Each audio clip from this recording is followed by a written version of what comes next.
He's not even doing the mixed review thing. We're going off the rails on a bullet train. Okay, Welcome. okay, that's good. Okay. Do it again. Should I do it now? Do it again with 100% energy.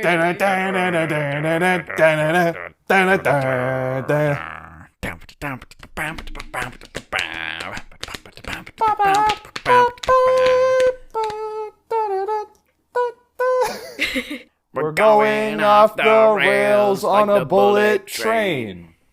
Welcome. Welcome to Mixed Reviews. Welcome to Mixed Reviews, The everybody. bullet train episode. That was great. That was great, laddies. It was Splendid. great. Tom is the only one who doesn't participate. Tom's too cool. Tom's too cool for school. Tom's just too cool for us. Tom's you know? the kind of guy that sits on a train and goes, I don't know, something witty. Cool story, bro. He's the type of guy to say, cool story, bro. Cool story, bro. He's the type of guy to see the box of donuts and go, ooh, don't mind if I do. Tom's the guy to say, that's not very creative. That's what Asha whispered to me. Oh man, I wish that was funny. That's not a creative comeback. That's not really creative. No one's ever really good at creative. It's okay, you tried. Okay. Tom's just like something witty. He just said that. He just says something witty. I don't know. Woodily. I was just still singing Crazy Train. So we watched Bullet Train today. We watched Bullet Train. We did watch Bullet That Train. was fun. That was my pick this week. Yeah. It was Jackson's turn to pick. Jackson, why? Why? So David Leitch's new film just came out, Fall Guy, and it got me watching a whole bunch of stuff about like David Leitch and stunt stuff, and I was like, you know what, we should do one of his movies. And in effort to avoid going to the theater 20 times like we did for Batman, I picked a movie that's already out. Excuse me. Better out than in. Better out than in. Let's just watch the movie. Let's wrap this up. Let's watch the movie. I guess. Let's get this over with, guys. Oh man.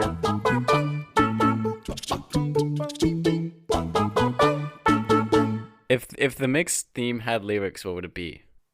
We watch a movie. We watched a movie, and then we talk. And it was good. We watched And a then we movie. talk about the movie. Then we talk about we watched a movie. And Tom is frozen. Is he frozen or is he just really static? No, I think Tom's frozen. Dumb. I don't look frozen. Tom is not frozen for me. Oh, maybe oh no, Tom's frozen on my video.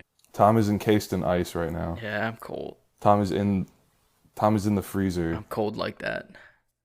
I've fixed it. It was He's in cool like that. I'm like the boom slang. Oh my gosh, like that snake from the movie. Speaking about the movie, That we just watched. Yeah. the movie we just watched. We just watched that. Borat. We did Borat is that this We did week. Borat. Yeah. I got so many notes about. At one point, though, he says "my wife." He does say my wife. I was like, my He wife. does say "my Anytime wife." anyone in a movie says my wife, I say my wife back My to, wife. to the movie. I feel a connection to the movie in that way.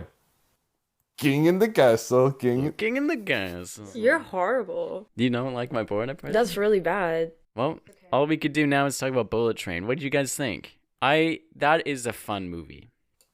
Yeah. Well, he agrees. Agree. I liked it. I thought it was very entertaining. I thought it was fun. Yeah. I guess. It was entertaining. I don't know. I'm like trying to not be a hater right now. You're allowed I to be. I did have fun with the movie. I just think it's like, I don't know. I've seen the movie before, you know? Let it out. Talk about Let it. it out. Talk Share about your- your share this your is a thoughts. safe space. This is a safe space to talk about your feelings. With giving absolutely zero of your opinion, what'd you think of it? What does that mean? Movie good. I definitely enjoyed it more the first time I watched it. I think when I watched it specifically for the podcast, I was more thinking rather than just enjoying it. Because when Tom and I first watched that, like back in 2022, I remember us laughing our butts off, Yeah. sitting there watching that and going, that was such a great movie afterwards. But the last two times I watched it, I had the same experience. I will say though, I was still laughing through the movie Yeah. this time around. It's funny and it's entertaining. But there's a lot of other stuff that I'm sure we'll get into. Yeah. With why I don't think it's one of the best movies ever. Like I did the first time I watched it because it kind of was very captivating. I sort of had an opposite experience where like I didn't like it that much when I saw it in theaters, and then watching it over again, I'm like, I can appreciate the elements of this that work, but still be critical about the things that You think you just I got a find bad did not room? work. Like when you saw it, there was just no one laughing, so you're like, well, I can't laugh now. I actually don't remember. I think it was kind of like it wasn't opening weekend. It was definitely like the week after. They weren't like, maybe half full. I'm trying to remember things, but that was a while. Like, when did this movie come out? Like 2022. 2022, yeah. They were filming this like right throughout COVID. All the promotional stuff I was watching for it was like everyone just being like, yeah, like this was like right of the pandemic we got this script. It was pretty funny to just like, that was a big talking point. Talking about promotions, they have so many ad placements in that movie. Yeah, Corona, Fiji. Product placement. That was me the entire movie. Oh my gosh, look. Audi cars. That was the funniest thing when they had the... Got to make their money somehow. No, exactly. It was the funniest thing when I clocked that as like a viewer, because like obviously a brand is being shoved into your face. Like I clocked that when the Bad Bunny Montage. Flashback was happening. Mhm. Yeah. With the Corona. And then they keep going, and then like afterwards he's talking about who was that guy? What was that guy? And then they flash back to him holding the Corona. I'm like, really? Oh, Corona guy. Oh. Oh, that's right. I gotta buy Corona after That's this. right. That's right. I'm thirsty. Yummy Write beer. that down. Yummy, Write that down, Mom. yummy beer. I love that. That's right. Pretty ironic too, because Corona was the big meme drink too during COVID. That's 'Cause of right. the name. Easter egg, guys. Easter egg, guys. Corona the virus. Corona the drink. Oh my goodness. Not related. Do you guys know that my mom was in Africa or in Peru studying? Anyway, undump that. Tom, I was curious. What? You're Madame Webb's son? Yeah. Your son Webb? You're Jackson Webb? Jackson Webb. Jackson Webb. Jackson. Jackson Webb. Yeah, that's definitely not going in. So Tom, there was one thing I was watching it and went, ooh, there's a good little bit for Tom here, because there was a dual focus shot, and I went, what does Tom think? Because I didn't think it was half bad that time. I thought they did it pretty decently. What do you think? Hilarious you bring that up, because watching it again, I thought my neurons were firing when I saw that shot, and same as always, I think it's the worst shot cinema's ever created. They did it pretty good in the sense that like I'm okay, I'll give you guys 2 seconds. I'm so sorry. I'm Tom's so such the guy sorry. to say my neurons were firing. That's such a you thing to say, Tom. So I didn't want to take away from your point, but it just made. I saw Jordan laugh. Did someone not say that 2 seconds ago? I did. That was me. Yeah. God forbid. Oh, God fuck. forbid Jorbo says it. I'm sorry. Oh, I'm sorry. I was just. It got me, and I couldn't stop. But when Tom says it, fucking cancel him. No, it's Cancel. just like the bit before, and I could hear it in my mind's eye, and then Jackson said it. Jorbo's the kind of guy to say, hear it in my mind's eye. He does low-key talk like philosophically. Sometimes it takes me back. Don't proceed. How dare you? Just to press pause for a second, can we talk about how much you can support our podcast and unlock bonus content at the same time? Jackson's mom will tell you more. Hi, I'm Jackson's mom, and I'm here to tell you about our Patreon. Starting at $3 a month, you can unlock early access to videos and podcast episodes, exclusive series, and behind-the-scenes content. You can participate in live episodes and get the ad-free extended versions of this podcast with bits like this. I'm going crazy over here. It is so hot. It's like I'm actually sweating bowels. That What? was funny. What did I miss? What about bowels? No, I don't want to say balls, but I just did. Asha, you had a whole bit on Dump It about how big our balls were. I absolutely did not. What are you talking about? How many bro? millimeters or something? What? What are you talking about? No, that first Dump It. What in the world? Oh. What are you chatting okay. about? The first Dump It, we were asking Patreon questions, so you sent me fake questions, and one of them was, how big are your balls? What? No, then you said... Oh, and you answered in milliliters? Milliliters. Yeah. like the liquid. Yeah. You never know. Like based off never how know. much it can hold? I don't know. How would you measure that? My nuts are 1 liters each. How big are your balls? Be honest. Well, that was obviously a bit. I wouldn't... Oh, gosh. I'm so sorry. Oh. So, subscribe to our Patreon today. Also, if you subscribe before June 30th, you could receive a free copy of the Ninja Collection Issue 1. You can find more information on our Patreon. The link is in the show notes. Now, back to the show. All right, let's get back to it. I was curious, Tom, what you thought about the dual focus shot, because I saw it and I immediately thought of you when I saw it. I was curious if you thought they did it well this time compared to the one we've talked about in the past.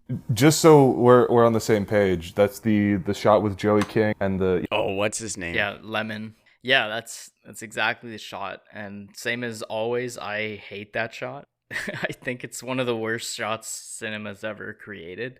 Although, to their credit, it looks better than I've seen it in other movies. Mainly because they keep the depth of field.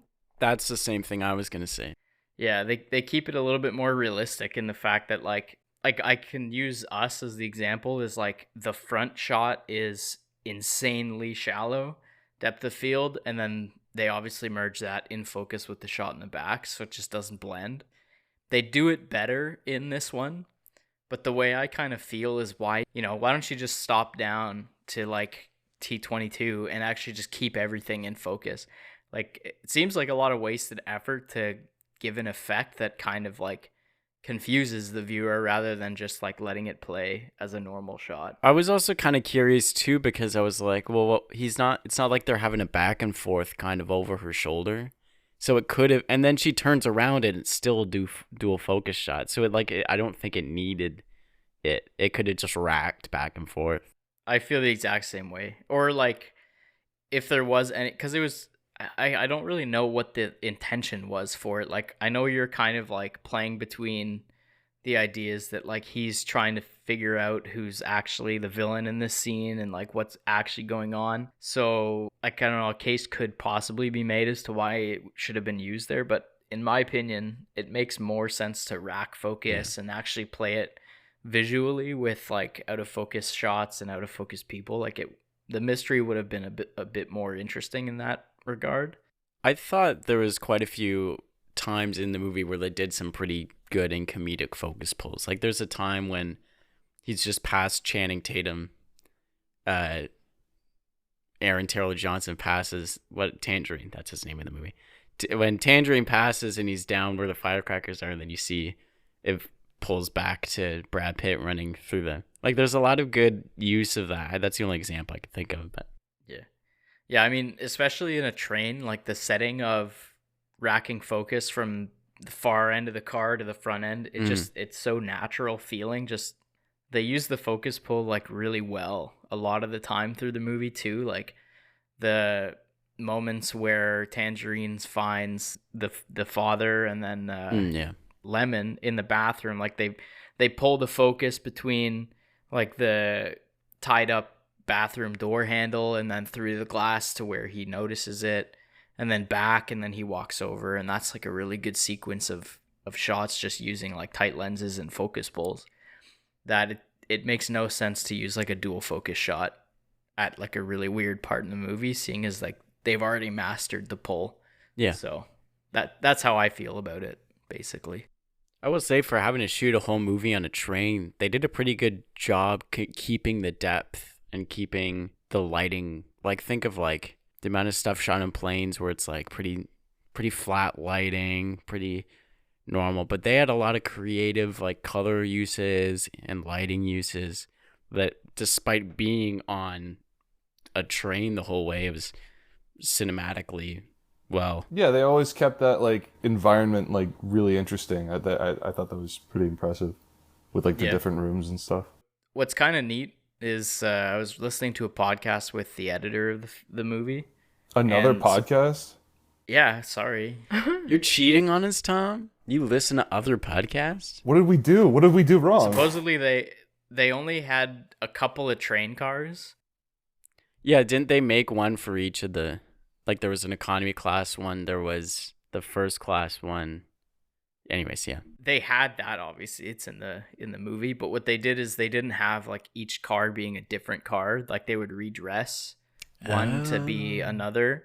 So they spent X amount of time, like, redressing and then shooting the block in that car and then moving into another car and then redressing. So they really put a lot of effort into, like, dressing up the sets. And then obviously because it was all created, they had like this idea of how the action was going to flow in through it, and then being able to shoot it obviously with such an experienced director and stunt guy, it's like you can really get creative in the space. And because they have such a history in action movies, they are able to do more fun and creative things with like the camera and lighting to keep it more interesting, right? Even too in the fact of like a lot like the Jackie Chan fights where it's a lot of like physical stuff and using the stuff around them in the fight. There was a lot of that, especially like in the scene with the lady from The Boys, the one lady from The Boys. Yuri Fukanashino. Oh, Karen. I didn't think that's what he was saying at all. No, wait. Isn't her name Karen Fukunawa? Karen Fukunawa. Yuri is someone else. Yuri's something else. In this movie, it's relevant. I swear to God, no. Karen No, we're not Fukuhara. canceling me now. No. Nuh-uh. I will not take the fall for this. I have dirt on everyone at this table, and I swear to God I'll use it. But Anyways. in that scene, they use the props and like the water he gets, and he throws him into like all the cupboards and stuff in the glass. But like all the fights in this movie were very physical, very storytelling fights. But they use the trains and stuff to their advantage in that way too. They obviously wrote that into the show on purpose, right? Because when you have a lead that doesn't like to use guns and he doesn't bring any weapons into the train for the job, like the story sets itself up to need to have like creative action sequences. Yeah. And they also wrote in the fact that these characters for some weird reason actually care about the culture on the train. Like being quiet in the quiet car. That's such a good scene. You know, the Momonga car, you know, with the kids in it. I feel like that's a good action beat.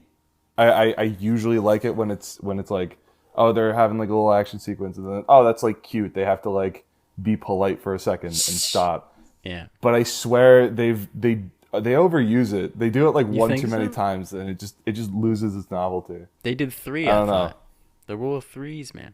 No, like not in that one scene. Like I'm saying, like in general. Like, In general, there's using that, yes, and then okay, and then like the concession stand. That one went forever. Like I thought that was a good end. yeah, him having to get the other guy, give him money, all that stuff. Yeah, it almost comes back around to being funny, and then it's not. You know, Just like me. just like Jackson. And if you pay $7 for the Patreon, you get all of that way too much exclusive.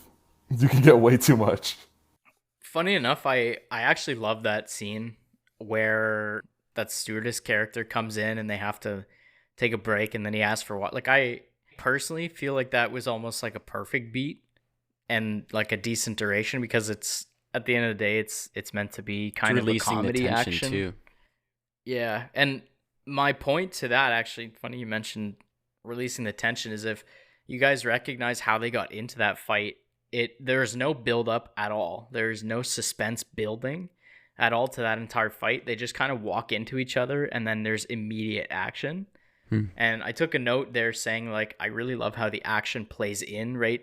Like, as things happen, rather than there's suspense and build up to like an action sequence, these people just straight up walk into each other and then they're on like on a pin drop fighting and beating the crap out of each other.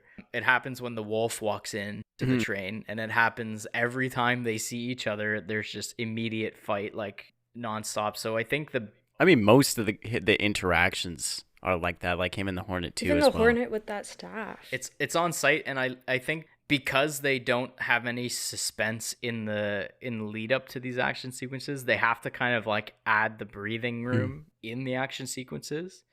And I think for that one specifically, I mean, I think some of them go on a bit too long, but that one to me was like almost perfect.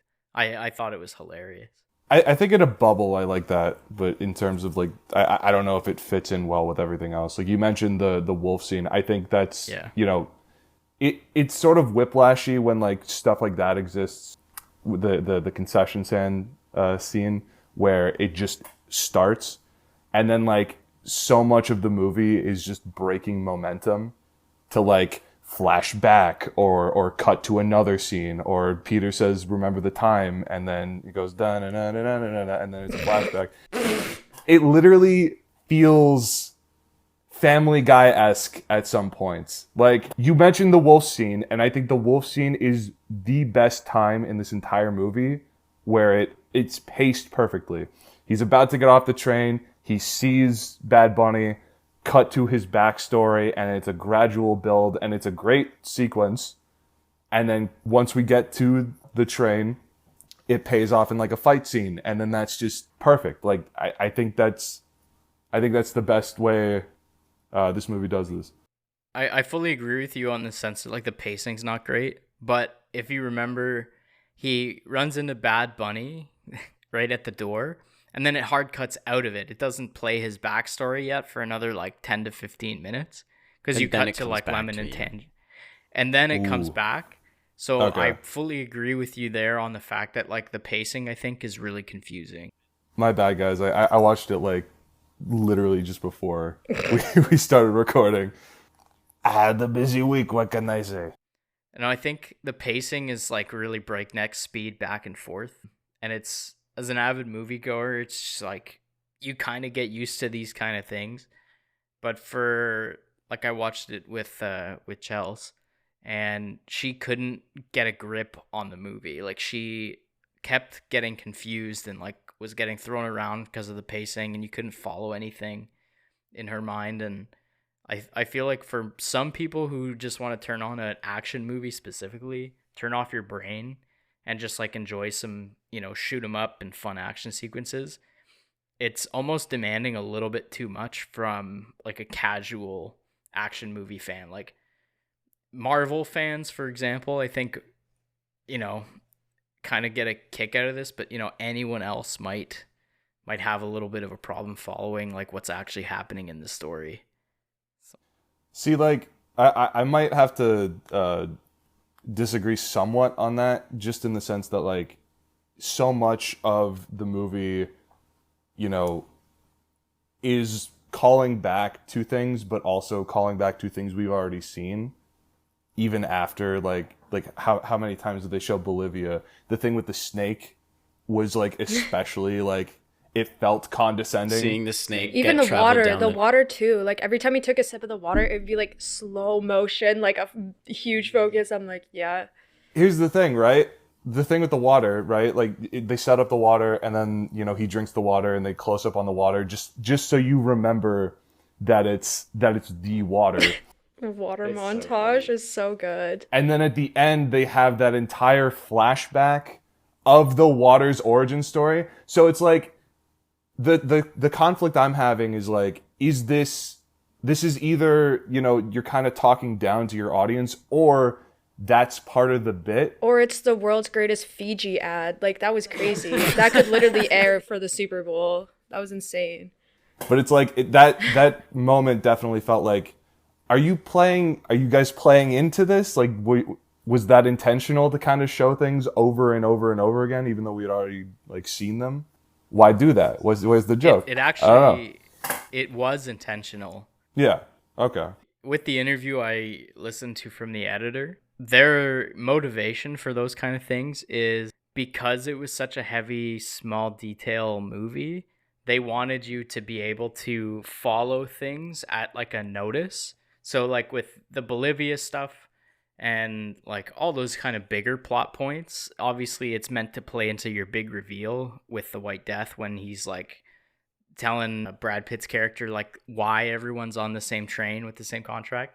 So for that aspect, they restate everything so much just so that you are still mentally intact through the whole movie so that the reveal can pay off as best as it can. But I think for the water bottle thing, that might have just been a joke. Like they didn't necessarily talk about it being specifically like reasonable to the plot for it to have so many callbacks and such a long amount of time spent on it. We have more time dedicated to the Fiji water bottle than Bad Bunny's character spends alive on screen. I don't know. Like this is the two-headed snake of irony. Is like you're also just doing the thing that is sort of the detriment of your film. You know what I mean? So it's like a joke, and we're poking fun at it, but then it's also like you're still doing it. I don't know. Like that comes like right as tensions about like reaching like a peak in an action scene, and then there's just the water bottle origin story. I don't know. I get the intention like being a joke, but it's like I don't know. Nonetheless, I think they did it well visually in the sense that, like, if you follow the amount of, like, story beats and character growth that happens just even within the fights themselves, if you think of the Quiet Room fight scene, there's so many beats that are followed through within lots of the moments of it where they shoot it at almost like, I say anime style in the sense of you're reading a comic book and you got to see all these different beats. It's like they shoot it that way where they have like 60 shots in the span of that scene where it's just cut. So you like they make a point out of all these different beats are happening. They have very specific shots for very specific motions and beats and stuff. And visually, it's almost like you're reading, following along, going, okay, well, this you're seeing it here, you're seeing it here. Where they can do that well, showing you visually and having like visual notes where, you know, he drinks the water and stuff. So I'm just, I'd be like, yeah. Remember my water bottle? Like having it expositionally, they have it visually and they show you and remind you of things. I think visually they did a really good job, especially with the multiple plots that were happening at the same time. Like if two different fights were happening at the same time, I think visually speaking, they did a really good job of reminding you that they're like happening at the same time when the elder, the guy's dad, and the White Death. Is that his White name? Death. When those two are fighting, well, also Tangerine and is it Ladybug. lemon or tangerine? Lemon and lemon Ladybug. and okay, you know what I'm talking about. That's the bit too, is that they like get confused. Yeah, so I got kinda confused funny that too, we're low-key. like, But yeah. like they throw someone out of a window, and then you follow that guy from the window into the other train, and then see their fight scene. Those are really good and I was transitions. like, ooh, like lots of back and forth, and then like you go up to the roof and see the guy crawling, and then you go back to the cockpit with them fighting in the cockpit, and then like back to the anywho. I thought it was really a good back and forth where it wasn't just like cutting between one fight to the other fight. Like there was a transition that made it like seamless. But yeah, I really did enjoy though with the keeping that visually as well as if they used body doubles on this movie for all the stunts and stuff, this would have been a completely different movie. David Leitch is definitely the king, not the king, but in new Hollywood, kind of these movies that he's been doing, he has really done well with teaching the actors, like think of Keanu Reeves, who arguably with The Matrix and stuff has been doing this stuff for a long time, but Keanu Reeves, Bob Odenkirk is someone who's never done action. What's the lady's name from Atomic Charlize Blonde? Theron. Yeah. But he's been doing these movies with I know a movie. The actors and actresses being the stunt people and actually doing majority of the fighting themselves on screens, so it's kinetic. You're not just like you see the actor go like this and then you cut to the stunt person from the other angle going like this and flying back. Like it's kinetic and you can follow the fights really easily in this too because it's actually the performers doing it for most of the time, which I think is a real credit to David Leitch being a stunt performer first and like working on movies. Yeah, I think that's really cool too because obviously it's not like your typical, well, until the end, your typical like everything's exploding, people are getting thrown out of buildings. people are getting shot and all these things and squibs are going off. Like it's all basically choreographed hand-to-hand combat and grapples and pushes and prop action, which is like a pretty cool aspect to the fact that like normally you can't have your leads doing stunts because the executives and the producers, don't want to risk their highest paid asset getting injured, right? Which did end up happening with Aaron Terrell Johnson. Got like a slice in his hand, but anyways. Yeah, but like that's the benefit to like when you keep your action a little bit more simple in a way, like you can play more into your action with your camera, you can play more into your action with like less heavy hitting action, less heavy hitting kind of things, and choreograph it in a more stylistic and playful way. You can keep your highest paid people on screen. You can keep their face on screen longer, right? Because so much of the movie and so much of comedy lies within the reactions and the delivered lines during like a situation. So keeping like, let's say the wolf combat scene, obviously it's easy to put a rubber knife in that guy's hand and then just have them move slowly through it when all Brad Pitt is doing is blocking it with a suitcase. You don't need a stunt double to do that, right? So you can have simple action where you can deliver lines and dialogue and get that comedy aspect out of it as they're while doing still fighting. Yeah, and then use the camera and then use your editing and your lighting, and every now and then I'm sure they had a stunt double jump in for like a flip over, like a glass bottle breaking, like you never know. To be fair, like the action in this movie was very entertaining. Oh, 100%. Fight Club, that's where they met. Is doing Fight Club. He was Brad Pitt's stunt double. Like he worked on The Matrix with I forget the stunt team's name already. I was watching a thing he was talking about working on The Matrix with this team, and they were the guys that in this Hong Kong team that were really famous for getting the actors and teaching the actors how to do it. Like there's one fight scene in The Matrix where it's Keanu Reeves. What's the other guy's name? Lawrence Fishburne. Fishburne? You butchered that. I butchered that. Really I'm sorry. did. Karen. Yuri Okay. Remember the time? Let's come back to it. Yuri Kuchiganaga. But it was in those movies where that team really inspired David Leitch to then doing his own film. I think that film, The 300, was that the Zack Snyder movie? The 300? Yeah. It was those movies he was working on with that team that he was like, you can get your actors in there doing it, and you can see them doing it. It's so much more impactful than just seeing a stunt double doing it. Yeah. That's where that really, listening to him talk about that was really cool. And one of the main reasons I wanted to look at this movie, because it is such a great part of the movie, being able to follow along and see them do it rather than. Absolutely. And then he was able to, doing Fight Club and all that kind of stuff, he was able to meet Brad Pitt and then get Brad Pitt to come in as cameo for Deadpool 2. And then they did the reverse where Ryan Reynolds was the cameo in the Brad Pitt movie. That was the one setup and payoff that like was subtle enough to not like, they didn't like necessarily like, hey, just remember this for later. That one snuck up on me. That was like probably the best setup payoff and like probably the best meta joke of the entire thing. There is a way deeper meta joke in there that I have for you if you want it. Yeah, because like, yeah, Jackie, do you want to start rapid firing your Easter eggs? Well, if Jordan wants to finish this point, and then I could bring up my I got an Easter egg. Brad Pitt was in it. Did you guys catch that? That was nuts. That's who that was. Nuts. The Joey King was in it. That was insane.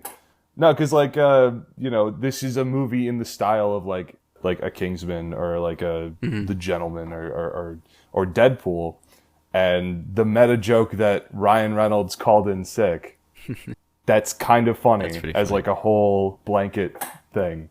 But yeah, anyways, Jackson has an Easter egg that he would like to give to you. Happy Easter, everyone. Oh, I have like 500 Easter eggs. Holy crap, you have a lot. Happy Easter. Happy Easter. I have a whole screen worth of Easter eggs. All right, let's hear the 'em. super meta joke in this movie could just be me blowing it out of proportion. But at the same time, so Sandra Bullock also has her cameo in it, as well as Channing Tatum. At the same time, they were shooting a movie called The Lost City, It was like this. Oh yeah. Is there a politer way to say like smut books, like love books, It's romance novels? There, It's Yeah. No, I'm not even joking. I guess. Yeah. That's just what you call them. So like, it was a movie based off like the Sandra Bullock's character writes romance novels, and then they come to life. It's Channing Tatum. They were shooting out that around the same time, and Brad Pitt makes a cameo in that. So then when Channing Tatum comes up in the movie, he's reading. Not the one, I don't know if it's the one from The Lost City, because I think that was called The Lost City, but he is reading a romance novel. So when he comes up, it's like, haha, they're both in the movie with Brad Pitt, who all three of them were in The Lost City. Whoa. That's pretty meta. That's metaverse, right? Is that what you're meaning by meta? Metaverse? What do you mean by meta? No, meta is like... Meta is like Meta Knight is when Kirby puts on a mask. And Mennonites is like basically Amish, but not quite. Yes, that's meta. Meta Knight, yeah. That's what it is. yeah, meta is like a super self-aware joke Oh. in a way.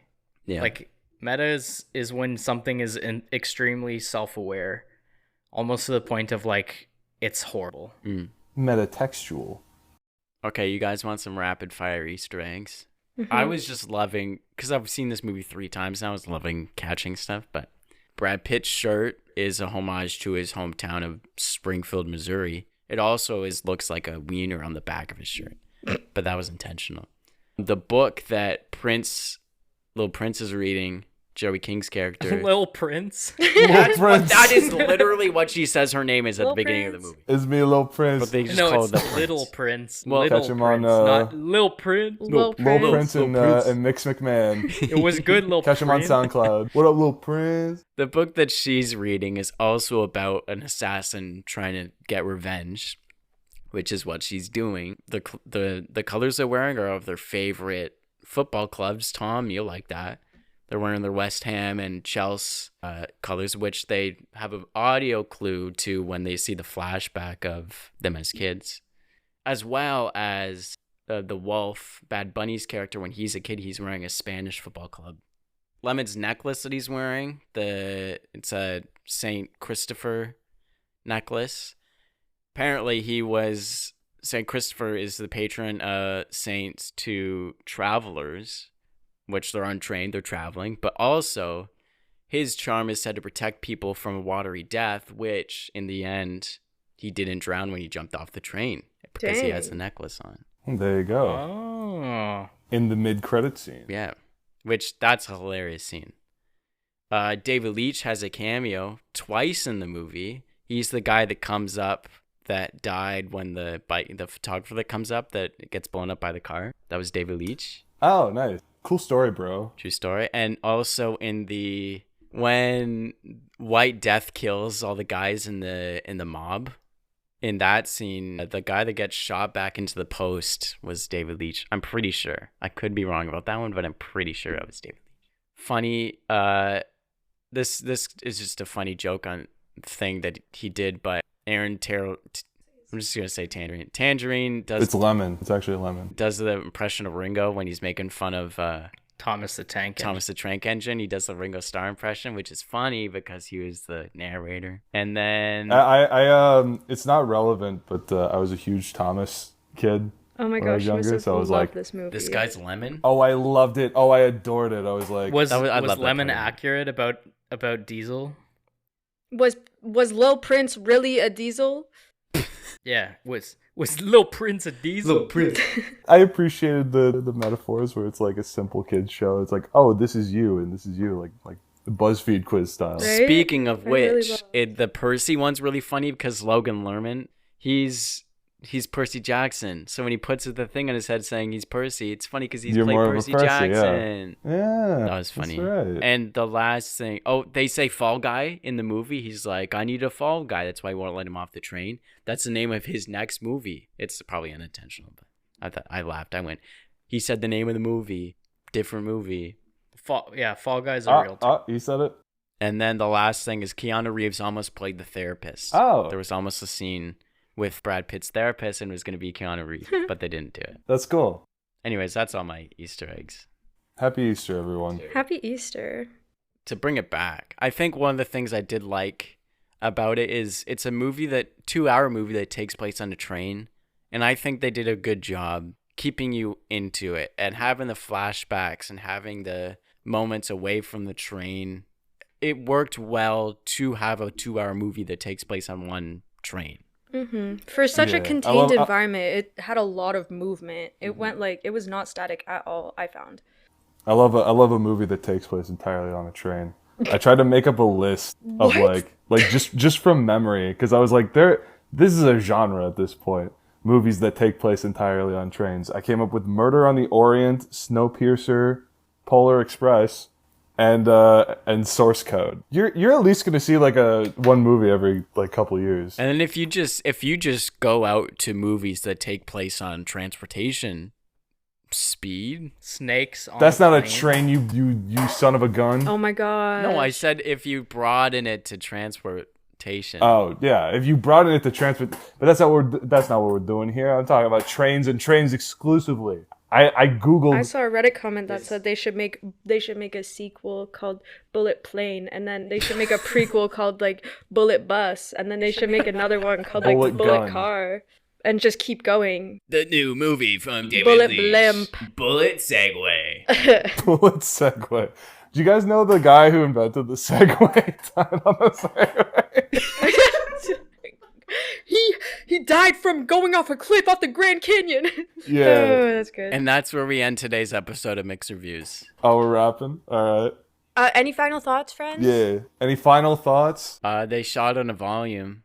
Well, half LED screens. That's the only other thing I had to say. I thought Lemon was awesome. Joey King was insufferable, but that's actually awesome for her character. So I mean, props to her, I guess. That's the thing too. I was like, I don't like her, but then it's like, oh, I'm not supposed to like her. There you go.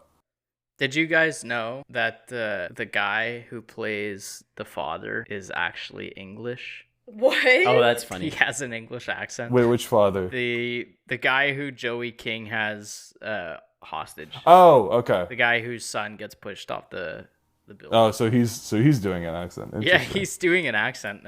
I found that out today. I thought it was- Cameo from Hero from Heroes. He was the train conductor. The Brothertons will like I that. need a hero. I Need a Hero. Asha's favorite moment.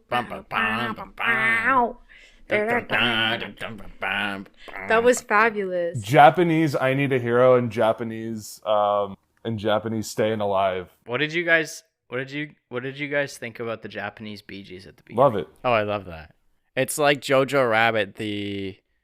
What song was it at the beginning of Jojo Rabbit that was in German? I actually haven't watched Jojo Rabbit, so I don't know. What? I know. Oh, it was the Beatles It was song? the Beatles song. No, it was Beatlemania. No, they were referencing Beatlemania. Yeah, I think you're right. I don't remember I can't what song remember the it name was, of it. but yeah. Anyways, okay. Till next time. Wait, hang on. Oh, I have a note here that says jump kicks, yippee. jump kick. Thank you so much. I like that one jump kick he does. That Lemon does at the end. Yeah, because he kind of bounces into it. And he's just I'm like, yeah, yippee. And you see him do it again in the background of the next shot. Bah! It's like, yeah. You should try it. Do it right For now, our Jordan, for the Patreon. patrons. Do it right now. Do it. I'll do it Drum too. kick, drum kick, drum kick. Right now, Jackson, you do it. Drop kick Asha right now. First one to drop kick gets to hang out. First one to listen to this and send us a video of a drop kick gets to come on the podcast for a day. You get to shake hands with Jackson. Okay. Okay, ready? Here to end gonna our injure podcast. We're himself. gonna do a jump kick to end our podcast. Virtually, yeah. Oh, God. Okay. Jackson, don't. Oh my god. Oh my goodness gracious. I'm just Okay, the commentary. Asha, commentate it for me. Okay. Oh, I can't wait. Oh my god, what does he have? Oh, that's fantastic. I can't This wait. is This is gonna absolutely be either that underwhelming. or he's gonna knock down everything. Okay. That really hurt my back. I'm surprised he didn't do more. I thought he was gonna throw himself into a wall. If I'm Okay, being that's completely it. honest, Goodbye. But in typical Jackson fashion, hurt. And that has been Mixed Reviews, everyone. Bye.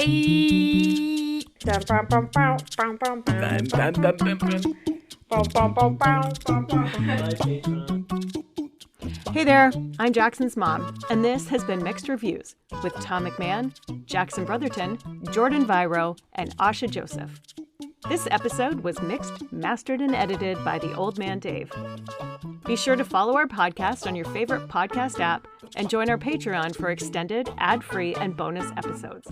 The link is in the show notes. This has been a Vanish Entertainment production. Thank you for listening.